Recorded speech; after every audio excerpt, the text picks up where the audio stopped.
ఉపాధ్యాయులకు బోధనేతర కార్యక్రమాలు రద్దు చేయాలని కోరుతూ ఆంధ్రప్రదేశ్ ఉపాధ్యాయ సంఘాల సమైక్య ఆధ్వర్యంలో కాకినాడ జిల్లా కలెక్టరేట్ వద్ద ఉపాధ్యాయులు ధర్నా నిర్వహించారు.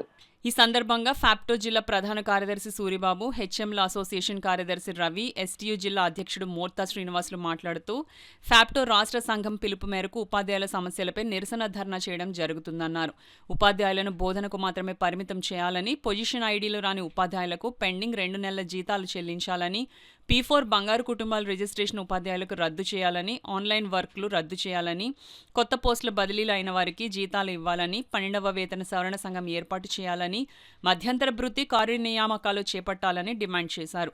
అదేవిధంగా మెమో నంబర్ 57 అమలు, పెండింగ్ బకాయిలు, సమాంతర మీడియా తదితర సమస్యలు పరిష్కరించాలని కోరారు. ఈ కార్యక్రమంలో ఉపాధ్యాయ సంఘాల నాయకులు Subrahmanyam, Venkatrao, SV Ramana, Lanka George, CPS ఉద్యోగుల సంఘం అధ్యక్షులు మొండి రవికుమార్, అధిక సంఖ్యలో ఉపాధ్యాయులు తదితరులు పాల్గొన్నారు. పిఆర్సీ గాని డిఏ బకాయిలు 25,000 కోట్లు ఉన్నాయి. 25,000 కోట్లు బకాయిల్ని వెంటనే విడుదల చేయాలి. అలాగే 4 డిఏలు 2024-25 సంవత్సరాల్లో ఇవ్వాల్సిన 4 డిఏలు సుమారు 11% ఉంది. ఆ 11% రిలీజ్ చేయాలి. అలాగే ఐఆర్ని 30% ప్రకటించాలి. 2003 ఉపాధ్యాయులు ఎవరైతే 1/9/2004 ముందు నియామక విధానం పూర్తయిందో వాళ్ళందరికీ కూడా మరి పాత పెన్షన్ విధానం అమలు చేయాలని కేంద్ర ప్రభుత్వం ఇప్పటికే మెమో నెంబర్ 57ని విడుదల చేసింది. ఆ 57ని ఇప్పటికే 16 రాష్ట్రాలు అమలు చేశాయి. కానీ మన ఆంధ్రప్రదేశ్ రాష్ట్రం మాత్రం ఇప్పటికీ మీనమేషాలు లెక్కిస్తా ఉంది. వెంటనే 2003 ఉపాధ్యాయులకి పాత పెన్షన్ విధానాన్ని అమలు చేయాలి.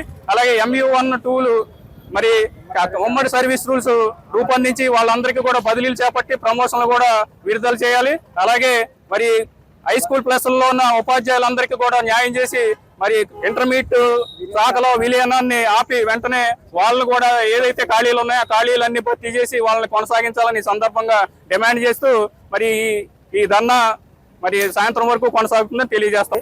ఏదైతే కేంద్ర రీఅపార్ట్మెంట్ లో భాగంగా ఉపాధ్యాయులు కొత్త స్థానంలో చేరారు. మరి చేరి 2 నెలల్లో కావస్తున్న వారికి జీతాలు వెంటనే చెల్లించలేదు. మరి ప్రభుత్వం వెంటనే చర్యలు తీసుకుని వారికి వెంటనే జీతాలు చెల్లించాలి. అలాగే మరి పంచాయతీరాజ్ శాఖలో ఉన్న మరి ఉద్యోగ ఉపాధ్యాయ కుటుంబాల యొక్క కార్య నియామకాలు వెంటనే చేపట్టాలి. ఎందుకంటే మరి 2021-22 సంవత్సరం నుంచి మన కాకినాడ జిల్లాలో చూసుకున్నట్లయితే 91 మంది ఉపాధ్యాయుల కుటుంబాలు కార్య నియామకాల కింద చేపట్టలేదు. మరి పంచాయతీరాజ్ శాఖలో కాకుండా మరి కలెక్టర్ పూల్లో వారిని మరి నియమించాలని ప్రధానంగా కోరుతున్నాము. అలాగే 12వ PRC కమిటీ మరి అమలు చేయాలి. 2023 జూలై నుంచి 12వ PRC కమిటీ అమలు చేసి మాకు PRC అమలు చేయాలి. కానీ 2 సంవత్సరాలు కమిస్తున్న PRC కమిటీ ఏర్పాటు చేయలేదు. అలాగే 2003 మరి డిఎస్ ఉపాధ్యాయులు పాత పెన్షన్ అమలు చేయాలి. అలాగే మరి 2017లో మరి MA వాళ్ళకి పదోన్నతులు ఇచ్చారు. MA వాళ్ళు కానీ మనకి ఇప్పటి వరకు బదిలీ లేదు. వారికి బదిలీని చేపట్టాలి. అదేవిధంగా ఉమ్మడి సర్వీస్ రూల్స్ ప్రకారం MA1, MA2లుగా వారిని నియమించాలని కోరుకుంటూ మా సమస్యలు ఏవైతే ఉన్నాయో మరి ప్రభుత్వం చొరవ చూపి ఎన్ని కమిటీ నియమించి మా ఏదైతే సమస్యలు ఉన్నాయో ఆ సమస్యల పరిష్కారాన్ని చూపాలని డిమాండ్ చేస్తున్నాం.